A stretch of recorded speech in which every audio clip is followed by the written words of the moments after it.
예, 성도 여러분 밤사이 주무셨습니까? 복된 새날이 밝았습니다. 함께 찬양 드리며 하나님께 예배드려 나가겠습니다. 621장 예전 찬송은 없습니다. 찬양하라 내용을 잘 아시는 찬송인 621장 찬양 드리겠습니다.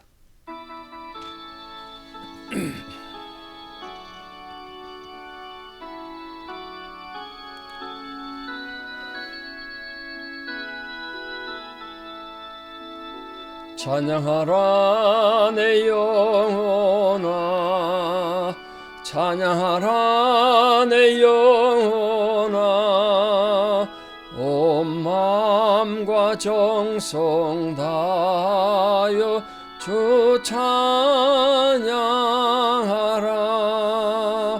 경배하라 내 영혼아, 경배하라 내 영혼아,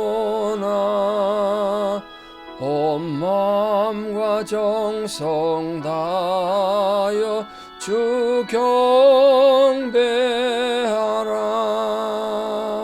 아멘. 주기도문으로 우리 신앙을 고백드립니다. 하늘에 계신 우리 아버지의 이름을 거룩하게 하시며 아버지의 나라가 오게 하시며 아버지의 뜻이 하늘에서와 같이 땅에서도 이루어지게 하소서.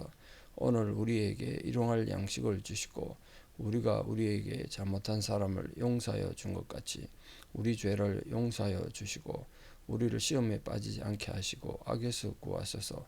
나라와 권능과 영광이 영원히 아버지의 것입니다. 아멘. 2025년 9월 17일 수요일 새벽입니다. 하나님 주신 말씀 욥기 3장 1절에서 5절입니다. 욥기 3장 1절에서 5절. 오늘 본문 내용이 욥의 처절한 절망을 얘기하는데 우리 찬양하라 내용을 역설적으로 불러봤습니다. 욥기 3장 1절에서 5절 봉독이 올립니다. 그 후에 욥이 입을 열어 자기의 생일을 저주하니라. 욥이 입을 열어 이르되 내가 난 날이 멸망하였더라면 산에 아이를 베었다 하던 그 밤도 그러하였더라면 그 날이 캄캄하였더라면 하나님이 위에서 돌아보지 아니하셨더라면 빛도 그 날을 비추지 않았더라면 어둠과 죽음의 그늘이 그 날을 자기의 것이라 주장하였더라면 구름이 그 위에 덮였더라면 흑암이 그 날을 덮었더라면. 아멘. 어제까지 본 욥기 2장까지는 산문체로 되어 있습니다. 일반 글처럼 되어 있는데 이 3장부터 마지막 42장 전반부까지 마지막 10절은 안 그렇습니다만 전부 시로 되어 있습니다. 시. 그래서 이게 참 성경책에 이렇게 돼서 그런데 우리 시집 읽듯이 읽어야 됩니다. 운율이 딱 맞게 되어 있다고요. 그 욥은 친구들과 7일 동안 침묵 끝에 이제 탄식으로 침묵 깨뜨리면서 얘기하는 그런 내용이 되겠습니다. 우리 어제 보셨는데 하나님이 복도 주시는데 화를 주신 하나님 왜 우리가 받지 않겠느냐. 정말 욥기 전체 최고의 절정의 신앙 고백을 했던 그 욥이 그 신앙 고백을 했던 욥이 절망의 구렁텅이로 빠지는 모습을 보게 됩니다. 근데 우리 이해할 수 있지 않나요? 누구라도 욥 상황이 되면 그렇게 되지 않을까요? 그 욥은 절망 가운데 저주를 하는데 그 누구를 저주하느냐. 보통 사람들은 하나님을 저주하고 원망하잖아요. 근데 자기를 저주해요. 이게 참 그나마 욥의 위대함이라 생각하는데 지난주에도 설교 들었다시피 사람들이 어려움을 당하면요 자기를 돌아보지 않고 하나님을 저주한다고요. 근데 욥은 자신을 저주했어요. 비록 욥은 그가 순결하게 여호와 신앙을 그동안 유지한 건 맞습니다만 욥이 가졌던 한 가지 문제점이 자기 의를 중심으로 자기 너무 의롭다는 생각이 굉장히 강하게 사로잡혔던 것 같아요. 그러니까 정말 여호와에 대한 갈증 그런 건 느끼지 못했던 게 아닌가. 이제 나중에 그게 철저히 깨집니다만 하나님께서 어쩌면 이 욥의 이 잘못된 신앙을 교정해주고 고쳐주기 위해 가지고 남들이 겪지 못하는 심각한 재난을 허락해 주셨을지 몰라요. 우리 신앙인들은 고통과 재난을 그 속에 절망만 하지 말고 고통만 패배의 시간을 생각하지 말고 우리 신앙이 성숙하는 그런 계기로 삼아야 됩니다. 왜냐하면 아직 하나님 살아계시잖아요. 욥기가 어떻게 시작하죠? 욥이 입을 열어 이렇게 시작합니다. 입을 열어. 욥이 얼마나 지금 고통의 시간이 있는지 모르죠. 친구들이 소문 듣고 오기 전에 벌써 긴 시간이 있지 않겠습니까? 그게 몇 주일인지 몇 달인지 모릅니다만 또 친구들과 7일 동안 친구들이 왔는데 7일 동안 서로 말도 안 하고 앉아있다니까. 그 상상해 보십시오. 거리만 걸어보세요. 그 비참하지 않습니까? 근데 입을 열었다. 입을 열어 말했다는 그냥 힘들어서 있다가 이제 입을 열어 말했다는 뜻이 아니라 입을 열었다는 단어 자체가 중요한데 깊은 사상을 말했다 이런 뜻이거든요. 그러니까 이거는 생각 없이 막 감정이 부닥쳐가 지금 막 살기 힘들어가지고 하고 죽겠다 이렇게 말한 것이 아니라 삶의 죽음, 고통 이런 거 다 이렇게 깊이 묵상한 사상을 얘기한다는 거예요. 오랫동안 억제되어 왔던 감정을 나타낸 것이기도 합니다. 욥이 막 정신이 흐릿하고 지금 너무 환난 당해가지고 오락가락한 상태에서 말한 것이 아니라 온 정열과 온 힘을 온 사고를 다해가지고 지금부터 말한 내용이란 거예요. 그러니까 욥의 사상을 엄청나게 담고 있다 이런 뜻으로 욥이 입을 열어 그랬습니다. 그럼 이 욥기 3장 뭐 뒤에도 마찬가지인데 그 욥이 하는 말이 막 굉장히 많습니다. 한마디로 요약하면 욥이 뭘 말하고 있죠? 자기 생일을 저주했습니다. 생일을 저주했어. 생일이라는 게 히브리어로 그의 날을 말하는 날. 유대인들은 날이 낮이란 뜻도 되고 그런데 이 낮과 밤은 별개의 시간을 생각했어요. 그 밤은 안 좋은 거죠. 그러니까 그 인생은 늘 낮과 같은 거다. 그래서 그의 날이라고 표현해요. 같은 단어가 써 있는데 근데 그 사람이 밤이 닥쳤다는 건 인생에 고난이 왔다는 거예요.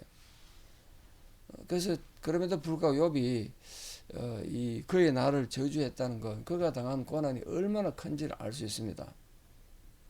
그 물론 낮은 생일을 이렇게 표현하는데 희망적이고 생산적인 거죠. 생일은 그렇지 않습니까? 생일 자기 생일을 저주했다. 오늘 제 생일인데 따지고 하다 보니까 자기 생일을 저주한 사람 어디 있나요? 그래서 생일 되면 하나님 감사하고 고맙고 그런 거 아닌가요? 근데 욥이 자기 생일을 저주했대. 그러니까 물론 자기 그 사람 고통이 얼마나 큰지는 알고 있겠습니다만 거기서 우리 인간의 한계를 느끼죠. 우리 인간이 약한 존재구나. 그 느낄 때 우리 예수님 안에서 그 고통도 극복할 수 있고 주님 주시는 은혜로 힘을 얻는 거 아니겠습니까? 욥이 좌절해서 자신의 생일마저 저주한 이유가 뭘까요? 그 욥이 자기 생일마저 저주했던 건 신앙이 없어서가 아니라 욥이 신앙이 없는 사람이 아니지 않습니까? 그 순간적으로 그 신앙이 마비됐거나 뭐 억제됐거나 그런 상태가 된 게 아닌가 싶습니다. 하나님 아버지에 대한 이 욥의 건전한 신앙을 이때까지 고백을 들으셨는데 그걸 막 흔들어 놓은 건 잘 들으십시오. 고통 자체가 아니에요.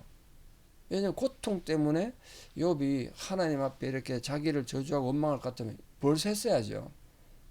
지금 몇 달이 지났잖아요. 고통 때문이 아니라 욥은 왜 자기 생애를 저주했습니까? 욥이 자기 생애를 저주한 것은 자기가 당한 고통 때문이 아니라 하나님은 나에게 선한 걸 갖고 계신다. 하나님은 언제나 나에게 선한 것을 주신다는 하나님의 신뢰의 상실을 쏜 거예요. 이해되십니까? 하나님의 신뢰가 깨지니까 욥이 좌절하고 저주하더라는 거예요. 누구나 마찬가지예요. 우리 시편, 특히 시편에 보면 에가서에도 많습니다. 시편에 굉장히 많은데 하나님 나를 잊으셨다. 다윗도 그런 시로 여러 편 썼는데 하나님 나를 잊으신 것 같아요. 고통당하는 거 보고 하나님 나를 잊으셨거나 나를 버리셨거나 뭐 이런 생각한다니까요. 그런 생각하면 안 된다는 거지. 정말 전심으로 하나님을 찾는 성도에게 있어서는 하나님과 단절되는 게 정말 끔찍한 고통이죠. 지옥이 그런 곳이라는데 하나님과 단절된 곳이라서 지옥이 힘들다는데 과연 욥이 자기 집 날 출생한 날 생일을 망했으면 생일이 망했으면 좋겠다. 그게 가능하겠습니까? 하나님이 창조하신 날인데 하나님이 인류를 완전히 심판하고 역사의 종말하서 역사를 딱 닫지 않는 한 하나님 만난 시간이 없어질 수가 없죠. 인간의 헛된 소망과 희망을 말하는 거 아니겠습니까? 극단적인 절망이죠. 극단적인 절망. 인간의 극단적인 절망이 그 날을 소멸시킬 수가 없죠. 다만 그렇게 됐으면 좋겠다는 너무 힘드니까 이해되죠. 너무너무 힘드니까 그랬으면 좋겠다는 넋두리겠죠. 넋두리. 욥이 이러한 넋두리와 사상이 얼마나 어리석고 헛된 것인지 저는 본인이 이미 알고 있다. 본인이. 근데 지금 그렇게 외칠 수밖에 없는 건 지금 힘에 지나도록 밀려오는 고통과 절망 때문이죠. 우리 삶이 그런 거 아닌가요? 예수 그리스도를 알기 전에 우리 모습도 바로 그런 고통과 절망을 허덕이던 모습입니다. 예수를 믿고도 우리가 정말 복음을 바로 알지 못하고 예배에 실패하고 주님의 교회로 세워져 가지 못하면 누구나 이렇게 비참하게 절망하고 고통합니다. 신앙생활 하면서도 그래요. 내가 죽었으면 좋겠다. 내 날이 없었으면 좋겠다. 내가 태어나지 않았으면 좋겠다. 그런 생각한다니까요. 특히 여기 지금 3절에 보시면 사내 아이를 배웠다던 그 밤도 그리하였으면, 사내 아이로 말한 특별한 이유가 뭘까요? 고대 시대는 아이를 그러면 특히 그 중에 남자아이를 중요시 생각하는 가부장적 문화가 가능했기 때문에 그렇죠. 남자들만 뭐 가문의 대를 이어가고 하니까 여기다 뭐 이건 이런 축복마저 포기한 거, 그 사내 아이가 태어났다는 이 축복조차도 없었으면 좋겠다. 그걸 지금 욥이 절망으로 말하지 않습니까? 얼마나 힘들어 어렸으면 이런 고백했겠습니까? 물론 자기가 사는 남자아이니까 자기가 배웠던 그 날이 하나님 앞에서 잊혀졌으면 좋겠다. 그 유산했으면 좋겠다는 거야. 자기가 엄마한테 태어났다라도 막 중간에 유산 내가 죽었으면 좋았을 텐데, 그럼 자기는 고통 안 겪을 텐데, 그런 응석 부리죠. 응석. 욥이 응석이라 생각합니다. 얼마나 힘들었으면 그랬겠나 생각이 되죠. 우리 신앙인들의 입술은 지난주 설교했다시피 참 입술이 중요하다 그랬는데요. 아무리 극한 재난이 닥친다고 하더라도 함부로 하나님을 부인하거나 하나님을 저주하는 그런 입술은 안 되도록 평소에 자기 입술 관리를 잘 하시길 바랍니다. 왜냐하면 우리가 삶에 환난 당하고 고난을 겪지만 하나님 살아계시거든요. 하나님이 죽으신 게 아니잖아요. 지금도 하나님 우리를 지켜보고 계시니까. 4절에 보시면 그 날이 캄캄하였더라면 그 하나님이 그 위에서 돌아오지 않으셨더라면, 빛도 그 날을 비추지 않았더라면, 빛이 없었으면 좋았을 텐데, 뭐 태양빛이 구름이 가리었다는 건 안 좋은 징조지 않습니까? 그 욥은 막 빛도 비치지 않았더라면, 하나님이 돌아오지 않으셨더라면, 뭐 자기 그 날이 그러면 태어나지 않았을 텐데, 그러면 이렇게 고통 안 당할 텐데, 이렇게 생각하면 그 의의 태양이신 하나님은 언제나 빛으로 생각되지 않습니까? 예수님 빛으로 오셨는데 그 은총마저도, 하나님 은총마저도 없었더라면 좋았겠다는 거예요. 이렇게 사람이 노래하면 곤란하죠. 이렇게 찬양하면. 하나님 은총은 모든 피조물의 큰 축복이고, 언제 어느 때나 인간은 하나님 은총을 떠나서는 참된 행복을 누릴 수 없는데, 특히 5절에 보시면 어둠과 죽음의 그늘이 그 날을 자기 것이라 주장했다. 그 날에 엄청난 그늘이, 죽음의 그늘이 덮였다는 거예요. 인생에게. 어둠만이 존재하는 절망적인 상태가 됐다는 거예요. 죽음의 그늘이 덮어버렸어요. 자기한테는 햇빛이 없다는 거예요. 물론 죽음의 그늘이라는 표현은 영적인 타락이나 공포나 두려움을 상징하기도 합니다만, 예수님께서 바로 이 죽음의 그늘, 사망의 그늘을 물리치시기 위해서 스스로 빛으로 오시지 않습니까? 빛으로 오셨어요. 그래서 모든 인간에게 절망과 두려움 대신에 소망과 평안을 주시기 위해서 나의 평안을 내게 준다. 그렇게 오셨잖아요. 그 빛 대신 주님, 그 빛은 어떤 장소나 어떤 영혼에게 임하기 때문에 절망 같은 삶을 환한 대낮으로 만들 수 있다. 환한 대낮 만들 수 있다. 그 소망을 가지면 좋겠습니다. 특히 구름이 그 위에 덮이고 흑암이 그 날을 덮었다라면 낮을 캄캄하게 만들었으면 좋았겠다는 거죠. 마치 일식이 오듯이, 일식이 있지 않습니까? 갑작스레 해가 없어지고 컴컴해지면 사람들, 고대 시대 사람들 얼마나 두려워했겠습니까?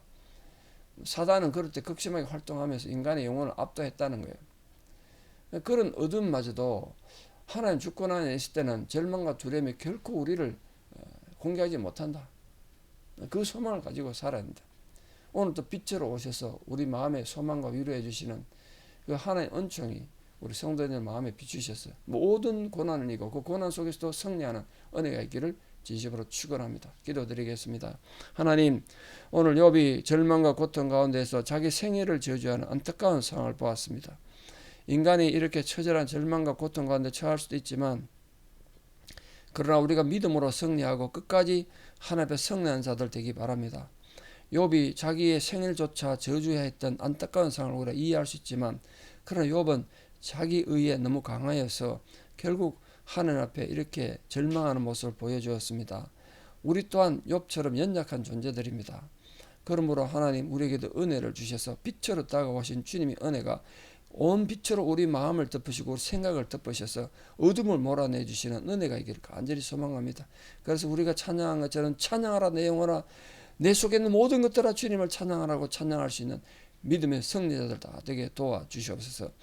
이제는 우리 주 예수 그리스도의 은혜와 하나님 아버지의 만극하신 사랑과 성령님의 위로 교통 역사하심이 진실로 하나님 앞에 자신의 소명을 깨닫고 자신의 의미를 깨닫고 하나님 앞에 바로 세워져가는 거룩한 성도 되기 원하는 우리들의 신앙 고백 위에, 또 우리 사람 모든 자녀들 삶 위에, 또 지금도 이렇게 절망과 고통 가운데 있는, 고난 가운데 있는 자들에게, 우리 현실의 욥들에게 이제부터 영원토록 함께 하시옵기를 간절히 축원하옵나이다. 아멘. 예, 여러분 오늘 하루도 믿음으로 승리하시기를 축복합니다. 감사합니다.